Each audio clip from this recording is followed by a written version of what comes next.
Okay, so now that we have data actually in our QGIS file, what we're going to want to do is figure out what ways we want to show the data that we have, or to change the symbols that are attached to them.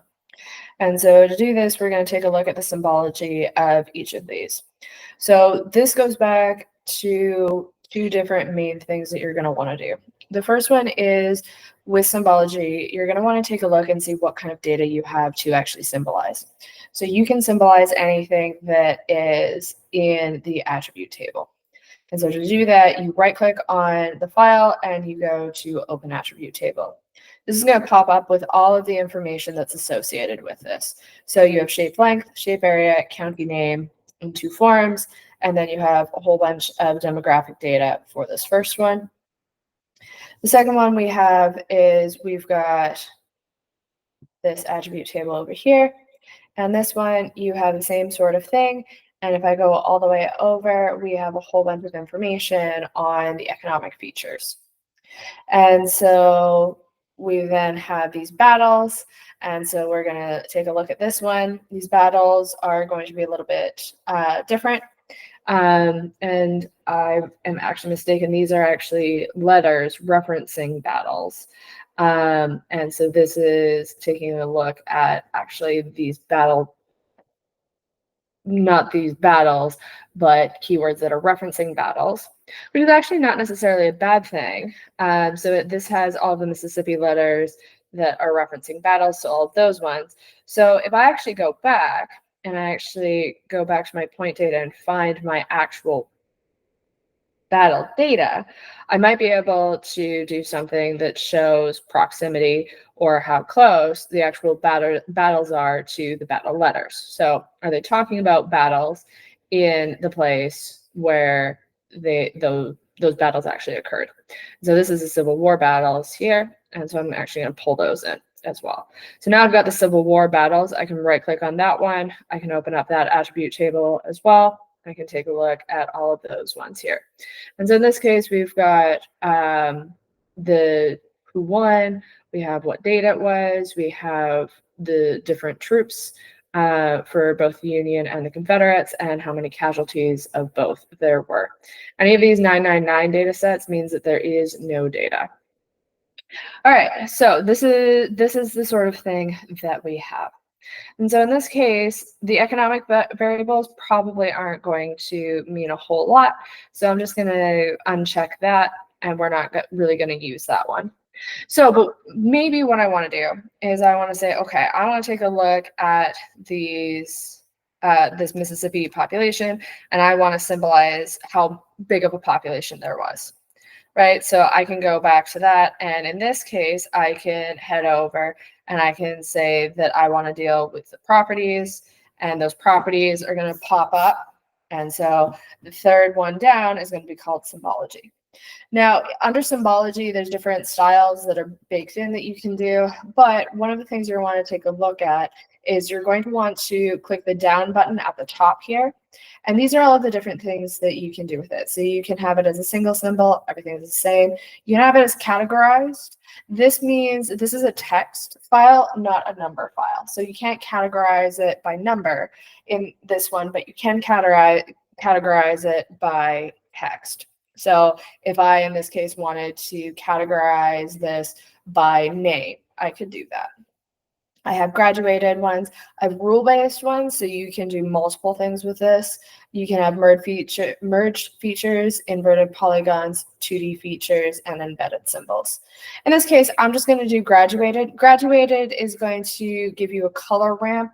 This one only works if you have different values. So for things like population, where population is a value, that's what I'm going to want. And so under value, value is going to give you the field that you want to do there. In this case, it also is going to give you what you want your legend format to be and what the precision is. So how many significant digits do you want? Under this color ramp, you can choose what color you want for things. And then from there, you can choose how you want the data to be divided up. So equal count is going to put each, is going to divide up the total number of things and put them into equal buckets of categories. Natural breaks will cluster the similar types of information together. Equal interval is going to divide up in equal amounts. Standard deviation is really good if you have some sort of normal distribution. Now, for the purpose of this, I'm just going to go with equal counts so that you can see that. And then I'm going to hit classify. And so this is going to pop up with what each of those things are. And in this case, we have 5 classes. Now, in this case, I want a couple more classes. And then I'm going to classify it again. It's going to pull up with some more. And then I'm going to hit apply just so that you can see what it's going to look like. So this apply means that this is where each of those things are. So you can see that there's these high values through the river belt up here, and then you've got this high amount in the northeast of Mississippi as well. Now, I really don't like this color ramp. I don't think that this is going to, let's say, suit my purpose particularly well. So I'm going to change this. Now, I can do that in a couple different ways. I can go over into all ramps, or I can edit the color ramp itself.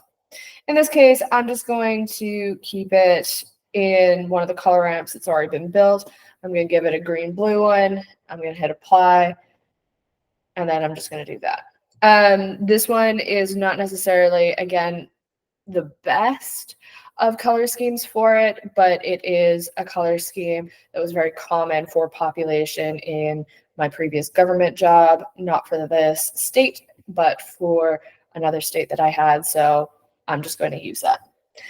Now, similar sorts of things can be done. So the battle keywords, right? That's going to have information about, who's writing letters about the battles. And then we have the Civil War battles over here. So in this particular case, we're going to take a look at this one and see what we have. Now, in this case, we've got a couple of different things we could use. We could use things like, well, how many troops were there? So maybe bigger battles had more people talking about them. Casualties, we could take a look at that. Victor, we could talk about that, right? So maybe one of those has something. So I'm actually going to take a look at those ones and see what we can do with that. So I just double click this. Double clicking can also get us to properties. And I'm going to start with a categorized one, and I'm going to start with the victor. And I want to know, does who won have any influence on what it was?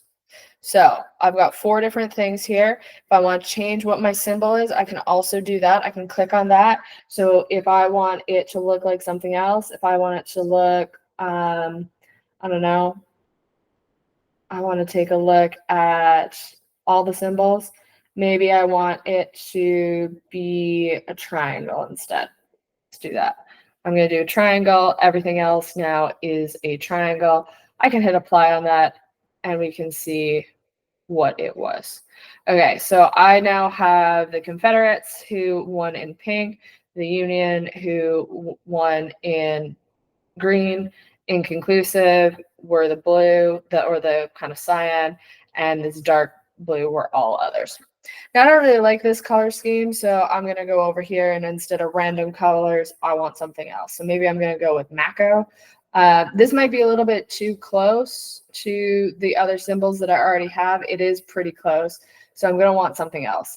Also, in this case, these triangles are kind of getting lost, so I don't really love them either. So I'm going to go back to the symbols. I'm probably just going to go back to just a regular old circle. That seems like it'll work just fine. And I can say apply, and that's going to be fine. So these ones, this looks a little bit better already with the circles, has a nice white border on it in this case. Maybe I want it to be, sure, let's do this. Let's do red. I'm going to switch this one actually to the gray. If I can do that, that would be ideal. Well, let's see how this one looks. Yeah, I don't really like that. See, sometimes you think you might like things, and then you actually do them, and you don't really like them. How about this one? I don't really like that either. Let's try that. Not my favorite. Not my favorite, but in this case, I'm just gonna call it as such. I'm just gonna do that. And so then the only other one that I have right now that I'm gonna visualize is these battle keys.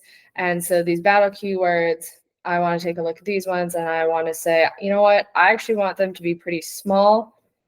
In this case, I want to keep them as a single one. I'm only really interested in where they're located. I'm going to still keep them as that simple marker, right? But I'm going to make these a really, really bright color instead. And I'm going to make this just very, very bright. Try and see if I can get it to stand out. I'm going to hit apply on that, and we're going to see what happens.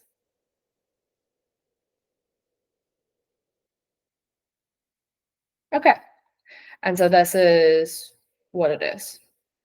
Now, there's some other things that you can do with this, right? You can add some effects to it. So I can maybe lighten it and say, yeah, I want it to be even lighter. I want this to show up bright against the thing that's around it.